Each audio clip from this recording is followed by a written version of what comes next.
We have nothing to fear. May the Lord bless you and allow us a few minutes together with God.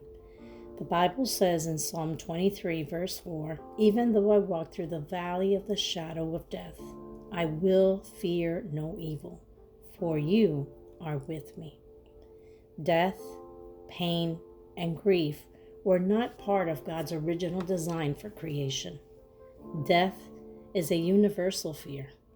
No one is exempt. But did you know that Jesus saved you from that fear? That's right. Jesus didn't just save you from your sin. He also saved you from the power of fear of death.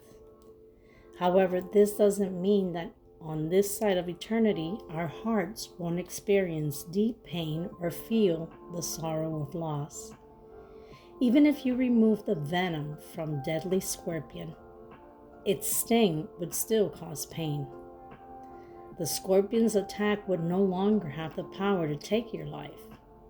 And this is what Jesus has done.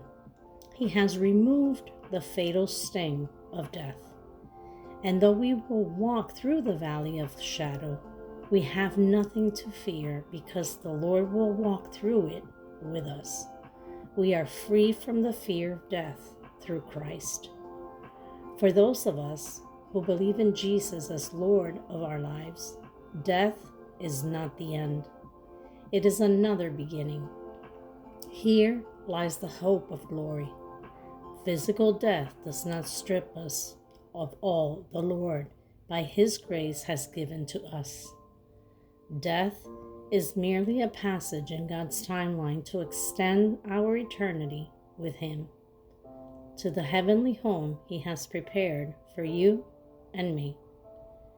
I know how incredibly hard this can be, but let's hold on to the tender understanding that Jesus has already gone ahead and prepared the way.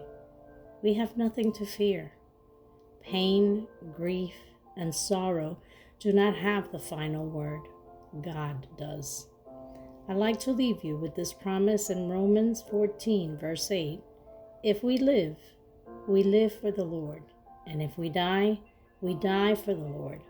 So whether we live or die, we belong to the Lord. Have a blessed day, and remember, even when things seem to make no sense, even when they are painful and confusing, we can rest in the assurance that God will never lose control and death does not have the final word, because God does.